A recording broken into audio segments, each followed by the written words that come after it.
please take your seats. We'll be moving on to the next session. So we are live again. Thank you. Welcome back.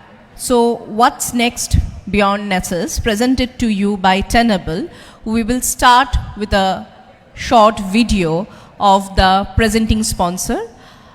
The participants and the guests, you are requested to please take your seats. Tenable.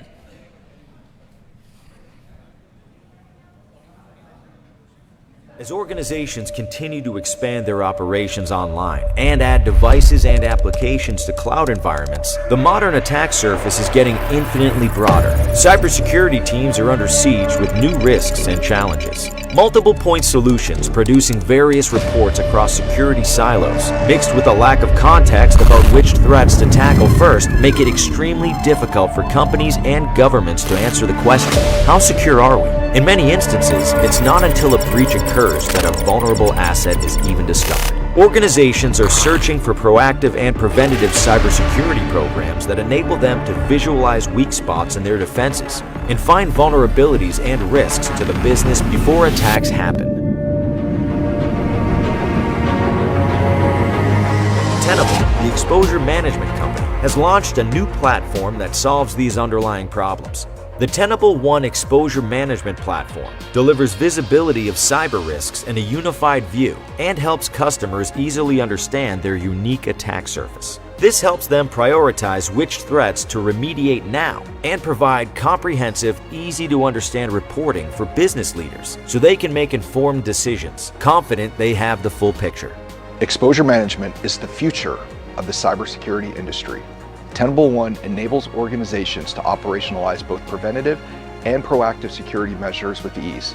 It's curing the disease of cyber risk rather than simply treating the symptoms. In addition to newly introduced capabilities, including the Lumen Exposure View, Attack Path Analysis, and Asset Inventory, the Tenable One platform combines the broadest vulnerability coverage, spanning IT assets, cloud resources, containers, web apps, and identity systems. The platform also builds on the speed and breadth of vulnerability coverage from Tenable Research and adds comprehensive analytics to prioritize actions and communicate cyber risk. As the attack surface has expanded beyond traditional IT infrastructure to include public and private cloud infrastructure, cloud-native applications, identity, and more, our customers are faced with new. So it is my great pleasure to share with you. I have with me on the dais Mr. Sudip Kumar Das, Head Sales Engineer, India and SARC, Tenable. So over to Mr. Das to take forward the session on what's next beyond NESSUS, presented to you by Tenable. In the meantime, our IT committee member, Mr. N.K. Ghoshal, will be joining him and will be engaging with you in the interaction. Over to Mr. Das. Thank you. Good afternoon, everybody. My session will be the first after lunch, or before lunch, or after dinner. So I'll try and make it a little faster. But let me start off with asking the show of hands while I put that, assuming that word makes sense. But let me just ask, for how many of you that word NESSUS makes sense? Okay. So there is significant number for whom NESSUS doesn't make sense. But being an OEM, it feels good to say that, okay, this word NESSUS is synonymous with security. And that is what I thought, that NESSUS as a tool is quite a long journey. So let me, I don't have time to go there. So let me start explaining what this NESSUS tool is about and why it makes a lot of sense in the modern world of AI and in the modern world of things changing so rapidly, right? So what it is about, let me start off with that. So the first version of NESSUS came out in 1998, a long 25 years back, when most of the security tools was all about firewall, not even antivirus. But this was a tool which came out in 1998 as an open source tool, and a lot of us who have started our career at security, this would have been the first tool that we would have used. What does it do? It finds out if there is a problem in the system. One of the major things that one needs to understand within this security paradigm, while we talk about security, in such a alien kind of subject, but all the attacks or the breaches that one sees are actually based upon known things, mostly. More than 90% of attacks happen based upon things that we already know how to stop, just in the physical world, right? So now that we know, based upon what we have seen, all these news items that you keep on seeing on the newspapers, all of them are actually preventable, right? You don't need to. Now, based upon, just to take this story a little ahead and to make it a little more conversational, let's assume your child is falling sick every other day, and mostly he has stomach problem. You will take your child to a doctor and take a medicine. He becomes okay. He goes next month, he again falls sick. You will give him another medicine. The third time, next time you go, will you again give us same medicine, or you start thinking, what's going on? Are you going to start thinking about maybe he doesn't have good water, maybe he is not having the right hygiene, maybe there is a problem. The medicine might not be the problem might be more platform, more environmental in nature, and you will start thinking how to prevent, how to make the child more healthy rather than react to a medicine. Would you agree with me that? Just a little quick show of hands if you are feeling sleepy, Okay, good. So we know from our own, how we work out things, we know the benefit of having a healthy environment, right? So in the IT world as well, there will be many such evolutions that will keep coming, but the benefit of a healthy environment, that I already know how to build, is paramount. And we all know a stitch in time saves ₹9. So which means in the IT world as well, from a security perspective, if I create a healthy world before an incident happens, I most probably will be incurring the least amount of cost. We heard, I think one gentleman, 25 lakhs, 1 crore is what is the security cost. It's not. If it is preventive security, like an antivirus, there are certain other things which are there which are not really costly. What is costly is incident response. Okay. Now coming back, so NESSUS, or the idea of NESSUS was to find out these weaknesses in the environment. What is that? Right? Finding out weakness, to put simply in words, what is this meaning of weakness? There are two weaknesses that we can very easily generalize. One is there is a software bug. We all understand, even though we are not IT guys, many of us are not IT guys, but we all know what is a software bug. And that software bug can be compromised to create malware and all those kind of things, right? And the other one is a misconfiguration. I have a firewall, but I put all rule on it. That's the misconfiguration. So I have the tool, but I'm not making the tool work the way it should be. You all with me? Right? Okay. So it's a simple thing. Again, security can be made very complicated, or it can be made very simple to gain the maximum impact. So we are talking about any of these systems, whether it is a generative AI based system or a traditional rule based system, each one of them will either have a software bug or will be misconfigured. And we know what these bugs are because it is published, and we know the configurations because it is there in the user manual. Nothing unknown about it. That was the idea with which this product was created. I already know the software bugs, I already know the weaknesses. Can I find out these weaknesses and misconfigurations and start solving those problems, right? So, that is what we started off, but at that point of time in 1998 when people started doing this, the idea was if I can remove this weakness in the environment, attacks can be prevented, right. Not that if I am healthy I will not fall sick, but the probability of me falling sick would be very, very, very low if I am healthy, right. So, with that idea, if I can remove software bugs and misconfigurations in the environment, I can prevent attacks. So, that was the idea in 1998. There were 800 such software bugs which were published across all the IT systems across the world. At 1998, there weren't too many, and we heard, I think Mr. Ranganathan talked or Arnab said, there will be 500 million more applications that will get developed. Each one of them will have a misconfiguration, each one will have them a vulnerability, right. So, things are going to become bad.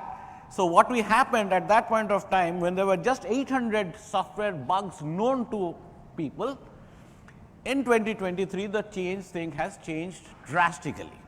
And how those things have changed drastically?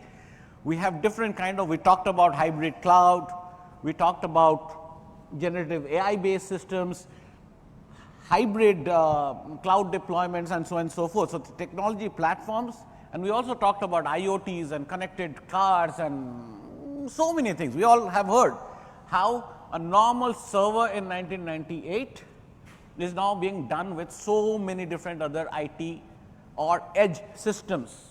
We heard about that as well, right. So, technology platforms have changed, technology assets has changed. We starting from on-prem and remote IT, now we have these APIs and web applications and different IoT systems, which is a hybrid of those two things as well. So, the communication things have happened.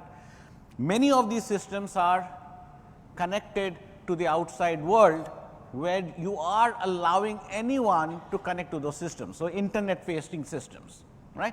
So, more people are able to access your digital assets. Then we are seeing, of course, we heard about it, adoption of public cloud, inevitable. We will be adopting public cloud, which means it is a shared security responsibility. Earlier, the security responsibility of removing misconfigurations and software vulnerabilities was entirely yours. Now, it is a shared responsibility of the OEM and you. It is becoming more complicated, right.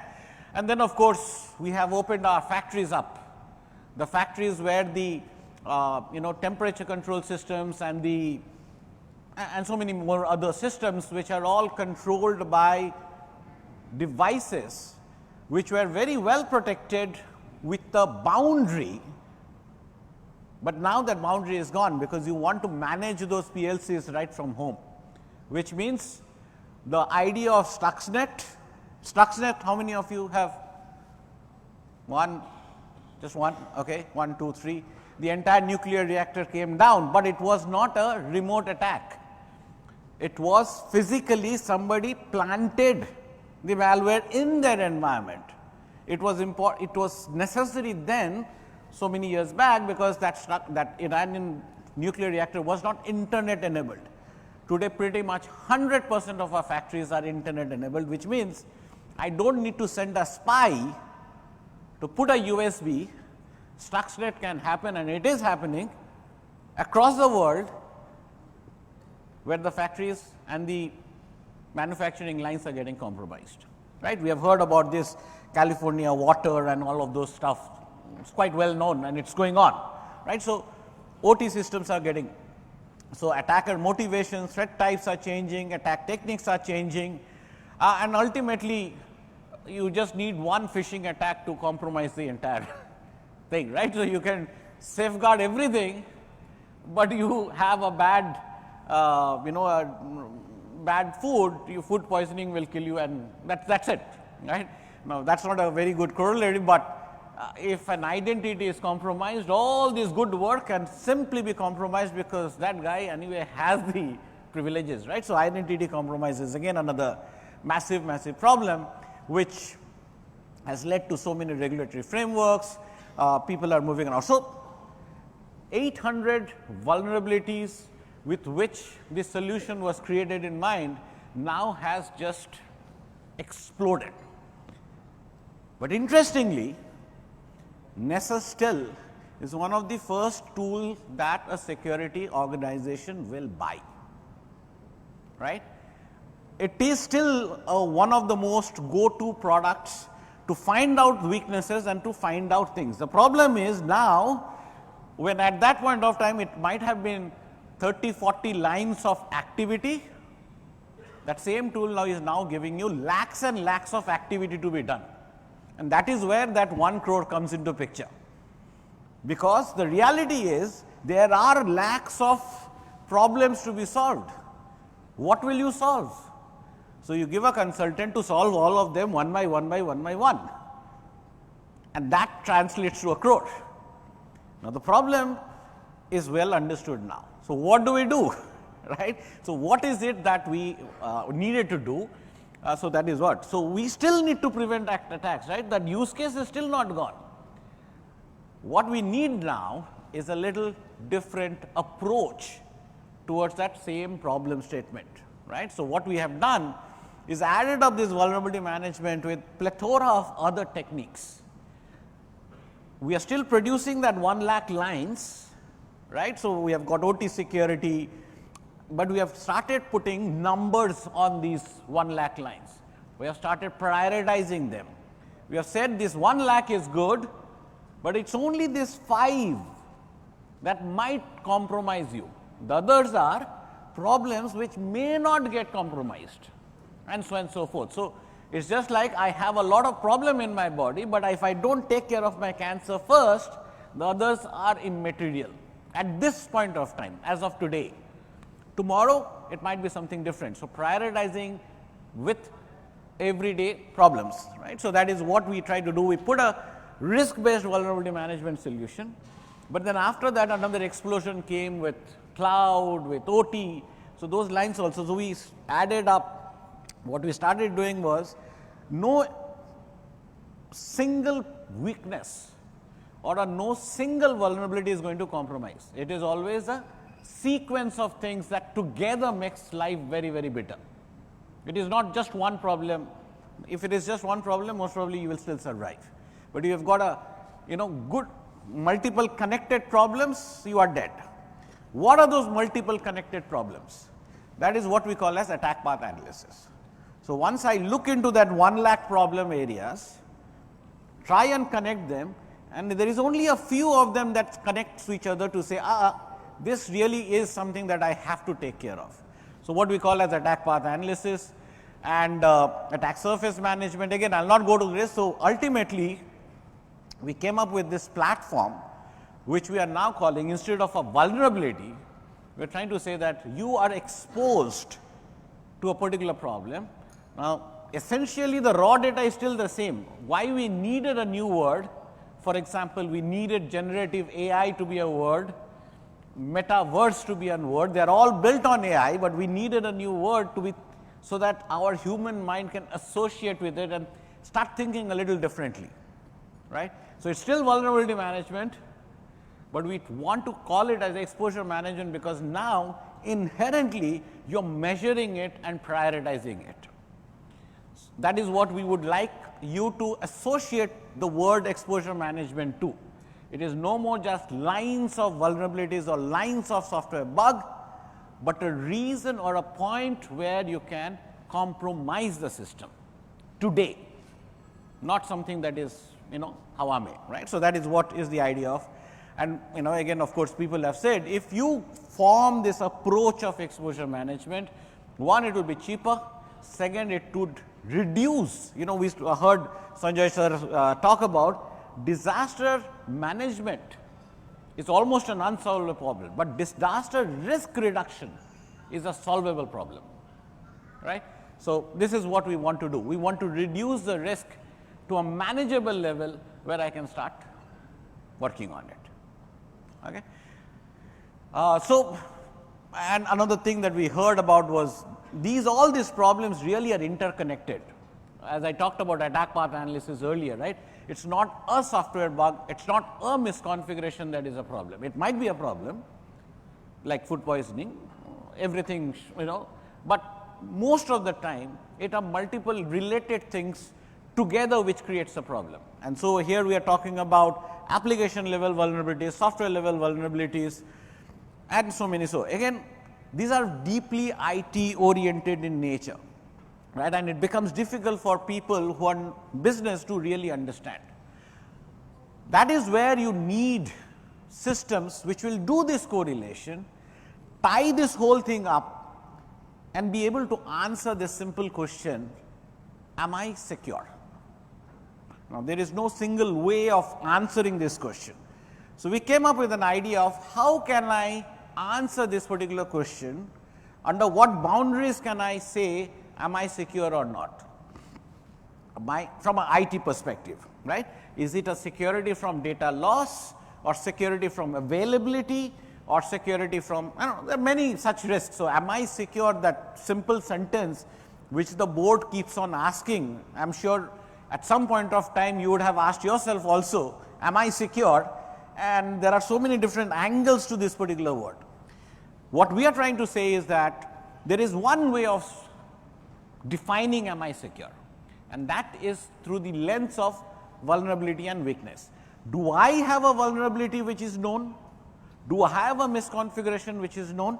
If I have, then across all my IT assets and all the misconfigurations and all the vulnerabilities, if I take them up and I start correlating them of ordinary things, I come up with this idea of exposure, right? Take up all the data. I know we heard about good data is there, it is a matter of using this. So, we took up those lakhs and lakhs of findings from NESSUS, put them into a correlation engine. It is a big data lake that we have used, we are using Snowflake for that. We have correlated, normalized all this data, try to tie them up into an attack path, try to point this out to an existing malware system or an existing attack system, and come up with this simple statement, what is the context of this findings and how can I tell the board. So, the last part, the first part we talked about visibility, every system vulnerability and misconfigurations are picked up, we put it into a context and we are able to communicate it to business as well as IT people in a simple language. What is the risk, right? So, people who have used NESSUS earlier would only associate with an Excel sheet of findings, an Excel sheet of patches that has to be applied. Now, instead of that, we are now putting it up into a single metrics to tell this is how I am improving my system, right. So, give actual what is the key performance indicators, give out the context, so that it is so I'll try and be a little thing. So, again a lot of, so we have a booth. If you want to know more about it, please come and visit the booth. I'll talk about these technology aspects a little bit more. Well, so what we did was all of these were point products. We put all of them together into a particular platform so that it's easier to deploy, it's more hybrid, it's more governance related stuff, and ultimately we are saying that you will have one single score, a global exposure score that the board can monitor. And the exposure score will tell you, are you secure and what is the level of security that you have, what is your security level, what is the industry security level, and what is the world security level from the lens of vulnerabilities and weaknesses. If your numbers are lesser than the population, hackers most probably will be targeting you. Even if you are a little difficult than your peer, it would be, that adage goes, right, it does not matter how fast you run, all that you have to run is faster than your nearest competitor, right. So, from that perspective, if you are a little more secure than your competitor, you will have an advantage, and that is what is the idea of a unified view of global exposure. So, the use cases again to reiterate, There are 1000 findings, 1000 misconfigurations. Put them into a context.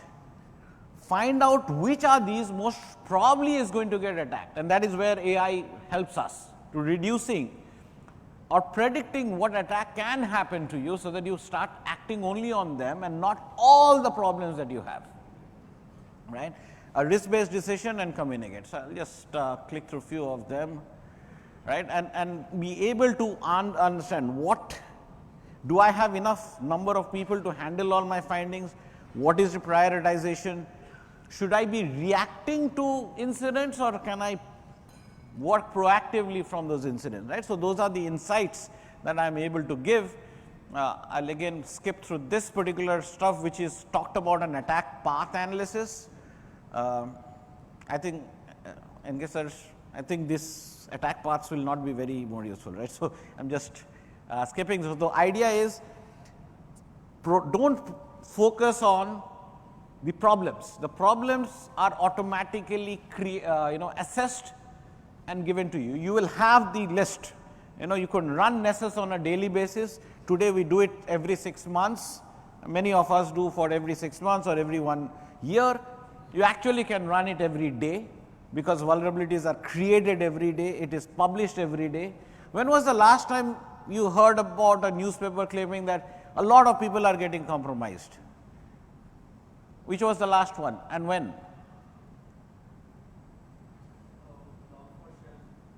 Very old. That was like prehistoric times. Last year, that's prehistoric. Sorry? Okay. AIMS, these are all prehistoric. A lot of things. Last week, it was CLUP and MOVE IT vulnerability. There were a lot of energy companies that got compromised all over. Ransomware attack happened last week, right. Nowadays, we really don't start talking about things, but really speaking, if you just look into the number of people that have got compromised and number of organizations that has compromised this year alone, it's mind boggling. It's every week some or the other malware strains. I mean, you heard about the Ukraine and Russia, there were things. Even last week there was news of hackers targeting educational institutes of India, and they were all, these are all real. I mean, it's not that it's a newspaper clipping. These are real people getting real attacks, and it's happening. It's just good luck of ours that you yourself may not be a victim, or you might have been a victim and you have gone past that, incident response time, right. So, it's just like amazing the way the attacks are getting prevalent, and that is the reason most probably why in every conversation security is talked about, but it is just talked about without a clear plan of action. And Sanjay sir said, we have a clear plan of action, we are executing it. This is a need not just at the government level, but also at the private level, and it's not costly if it is done before time. If it is done after an incident, super costly, and that's where things are a little bad, right. So, then again, so we talked about Log4Shell, very clear. What was the problem for me as far as Log4Shell is concerned? I should be able to define the problem with metrics, define the amount of time I will need, provide metrics to handle security. Today, security is more of a feeling that there needs to be security. We don't go past that. We need to be able to define security in A.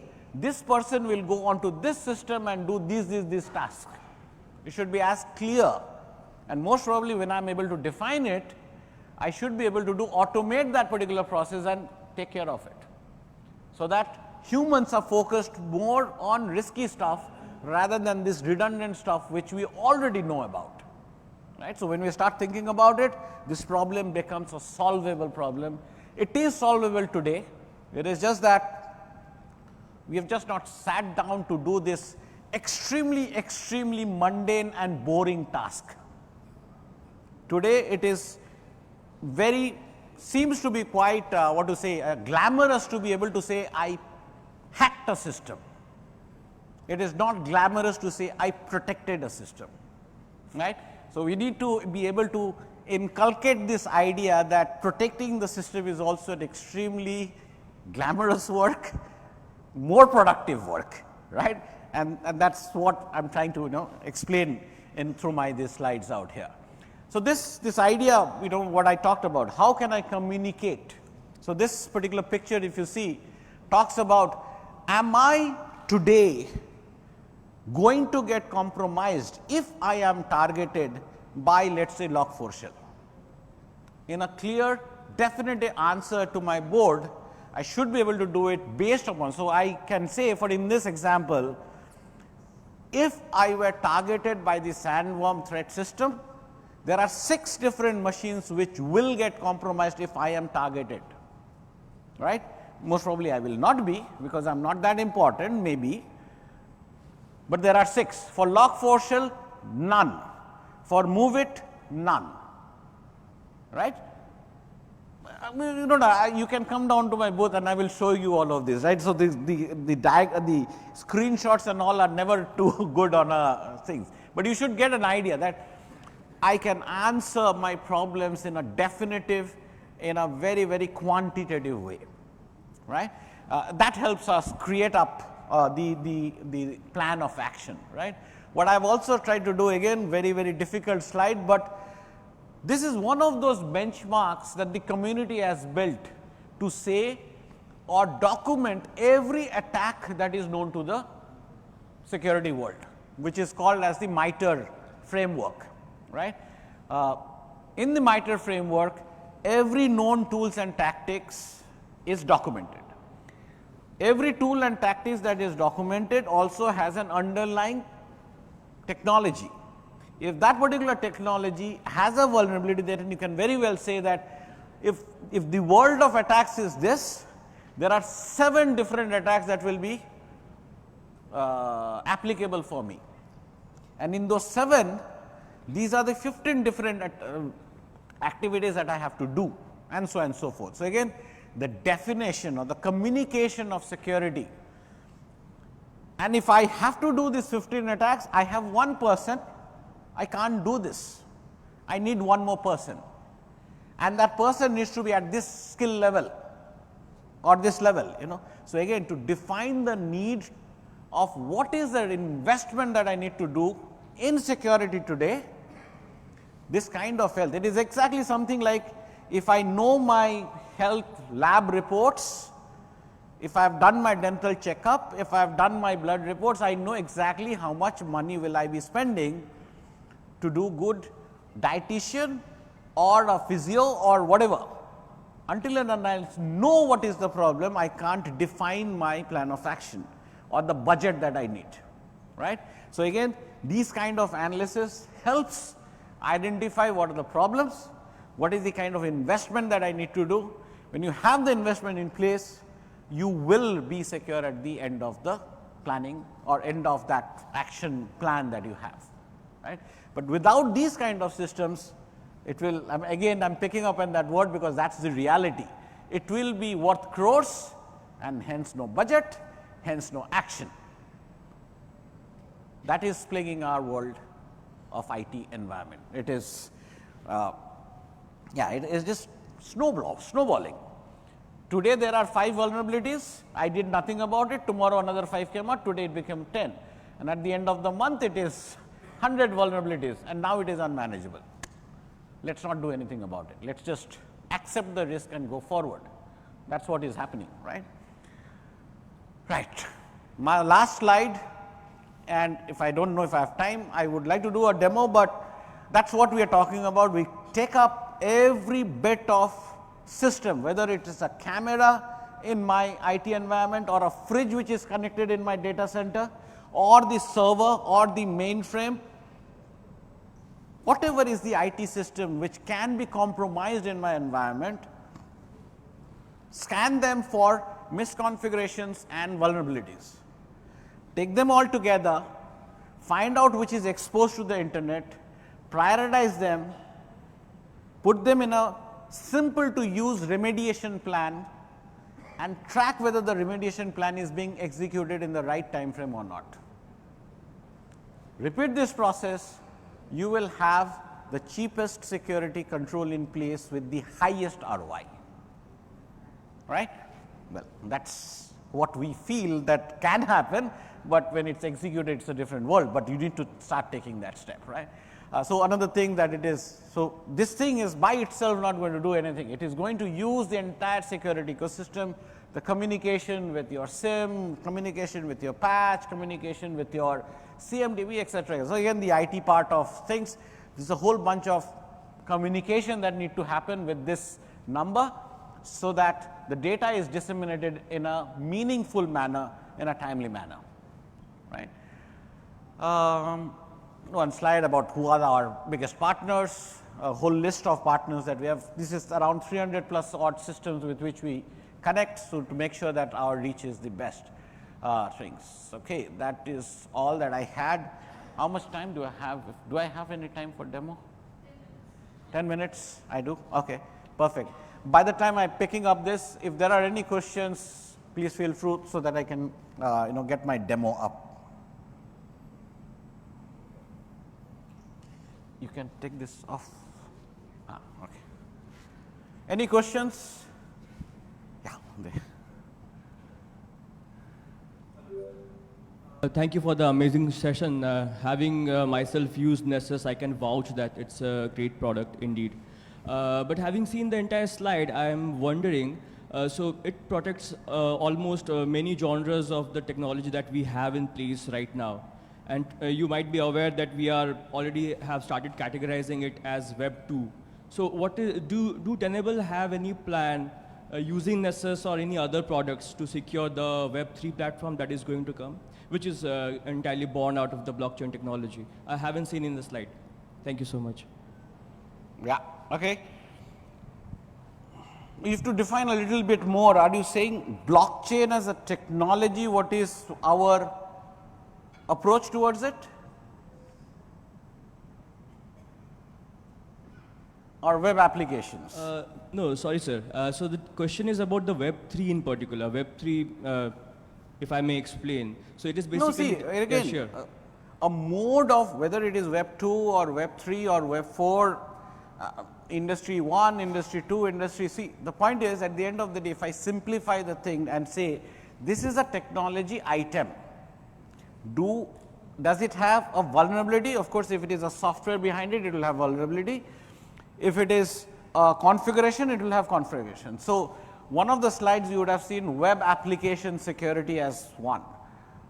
Under that, based upon the OWASP guidelines, we have checks and balances. Whether OWASP today is ready for Web 2.0 or not, that's a thing that we have to evaluate, but based upon the OWASP guidelines, we have those checks in place. I don't think OWASP currently controls this Web 3 domain already. So Web 3, the prime difference is that it is distributed in nature. So this concept of having the company, having the server, which needs to be protected, is totally lost, because it's all the nodes that are running. So that's why it's an entire domain altogether. So I'll have to talk to you to understand this sure, more. Definitely. It's not a specifics. I'm sorry. Thank you, sir. Let's talk about it. Right. So again, if there is a benchmark of testing, we are investing in it. If it is a completely new one, it's in discussions. One of the power of NESSUS, which you might think, is all driven by community. So when people like you push up these suggestions, so go ahead and put up the suggestions on tenable.com. It becomes a line item for us to look into. As more people ask for it, we develop it. And who is developing? The community is developing anyway, right? So yeah, I hope that gave you a satisfactory, I know it didn't give you an answer, but I hope it gave you a satisfactory response. Okay, perfect. Okay, can we switch to the thing?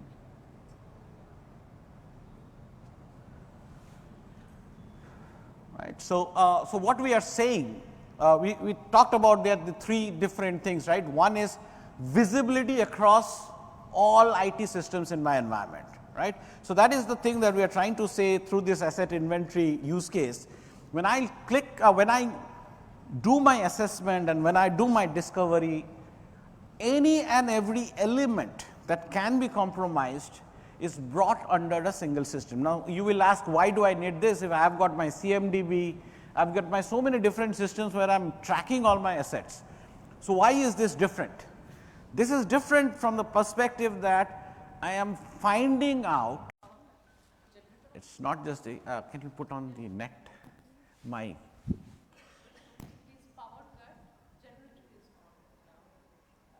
Okay, but 5G will work, I hope. Yeah.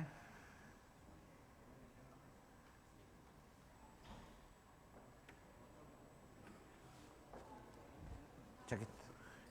Check it, check it.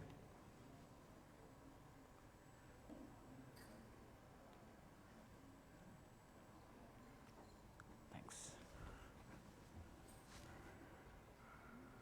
Yeah, 5G seems to be still working. So let me see.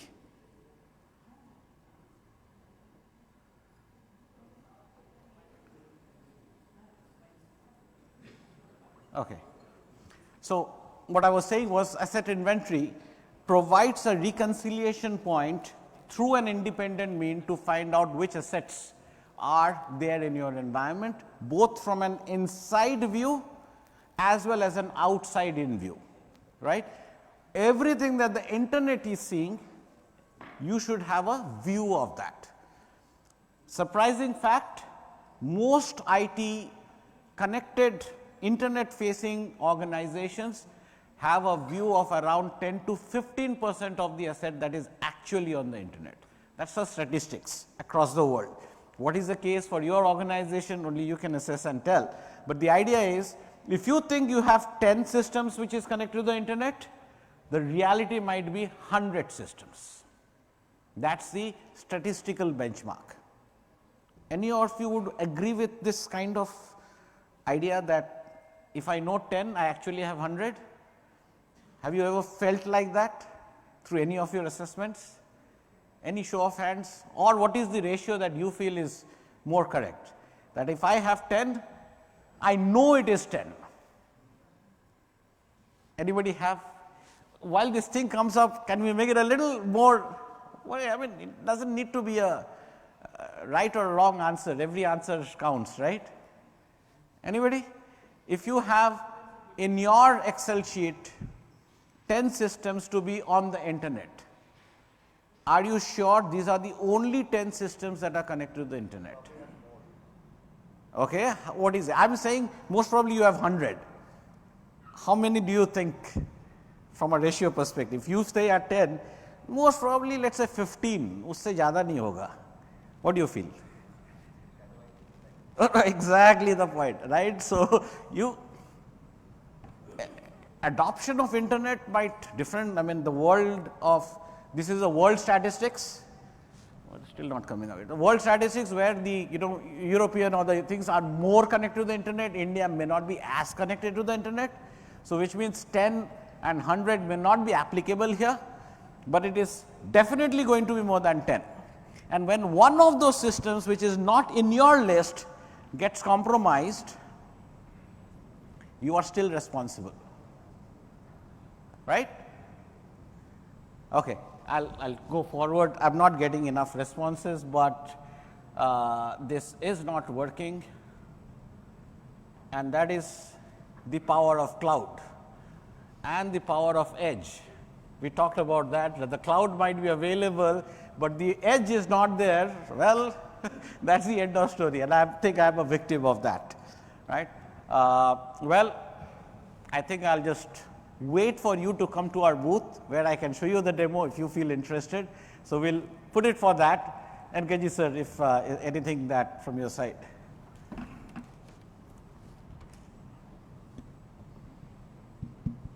Yeah. Thank you so much, Shruti Babu, for such a wonderful presentation. And like I got lost when I was coming here because Google Maps showed me I had arrived.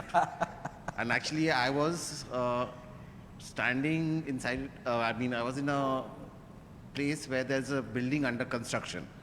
And basically, I could see ITC building, but I couldn't like literally jump across. That's how I got late. Yeah, but yes, you picked up quite a few relevant points.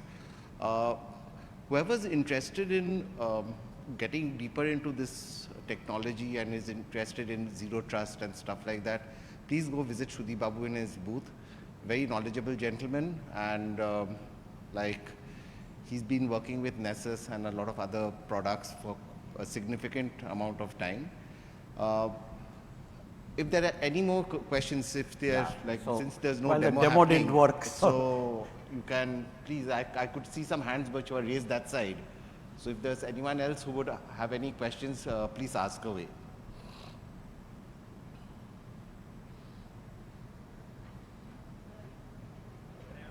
Yep. Yeah, sure, go ahead.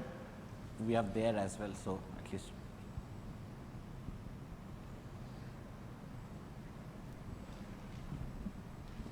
Hello, thank you. Good presentation. And the reason I really like it because I am from BT and we are a gold partner with Tenable already. Yes, we are. So we understand what you're talking about.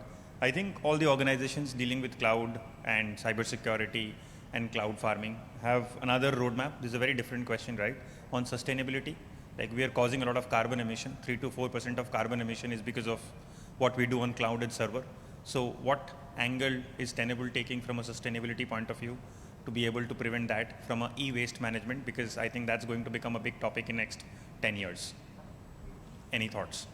Right. See, I mean, that's you know, on the agenda for every company, every responsible IT professional to look and take action around green evolution and what and how we can reduce our footprint, carbon footprint that is.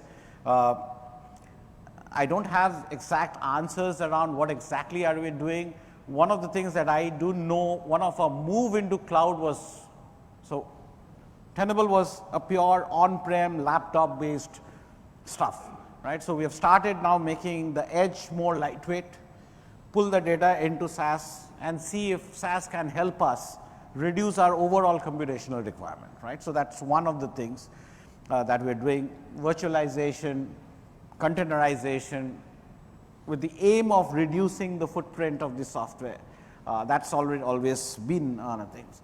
On the other side, we've maybe it will work out good or maybe it will not. We are completely remote, so we don't have offices, right. So we are consuming less resources, may or may not be correct, okay, I'll not argue on that. But you know, I think, you know, for a small organization like ours, putting up an office has its own benefits and don't, so we're trying. I mean, there are some corporate initiatives which we definitely are working on. Thank you for your answer. I think the weather in Calcutta has reminded us more about it this year. So just curious if we all think about it because it's been very hot of late. But Sure. Thank you. Very nice presentation. Thank you. Thank you. We had one more question. I think we are running out of time, so we'll Yeah, take this so as we the will be the last question then. I was talking of you, he just mentioned e-waste, right? I personally get about hundreds of emails in my junk, but I have to make an effort to delete them. So firstly they come, they consume energy, then I delete them, that consumes my time. I have to look into them. Why? Because some of them come from important clients, so on and so forth. And then the emails are referenced, you know, the subject in such a way that's very catchy. You have to look into that. Maybe you're missing an important email and it turns out to be something fishy. So all these kind of activities, like for instance, I have an iPhone. I mean, I don't mean to say it otherwise. We now have a feature to stop receiving calls. We can, you know, choose that, okay, no calls from this number now. So the IT world probably should also get into features as stopping emails from that email as well. And if like maybe there are thousands and thousands of them, then probably that email itself should be stopped, or I don't know. It's just getting too much. There's so much of data out there, unwanted, and it's again and again and again and again the same thing. You know, there's no way to stop it. Yeah, I mean, it's a I mean, if Google problem. just gives a feature, that's it. I mean, at least it could help all so of the us. problem which I feel from this perspective, if you lose one single important email by an automated and then you system, have to go through that entire list. No, the point is, you know, as a security personnel, when we were running operations, and we put a filter like that, which would remove all these kind of bad emails. It is an automated system, and one single bad good email goes into that. And then all hell breaks loose. It's a maturity thing. It's a work in progress. OEM, for example, Google has it, but you don't are running Google. You're running another one. Those features, it's asks that you should put the OEM and tell them this is how you should do it. They will take the suggestions, right? So at the end of the day, we talked about if there is a need, if consumers come up with the need and push it to the guys who are producing the software, it will work eventually. It may not solve a problem today, but yeah. Sorry, not a better answer, but that's how the whole thing is anyway. Anyway, thank you, Shudeep Babu. With this, we bring the session to a close. Thank you so much, Angona. Thank you to both Mr. Shudip Das and Mr. N.K. Ghoshal. And, I had a very engaging experience, I believe all of you. So we will, before we close this session, I would request Mr. N.K. Ghoshal, member of our IT committee, to please present a token of our appreciation to Mr. Shudip Das.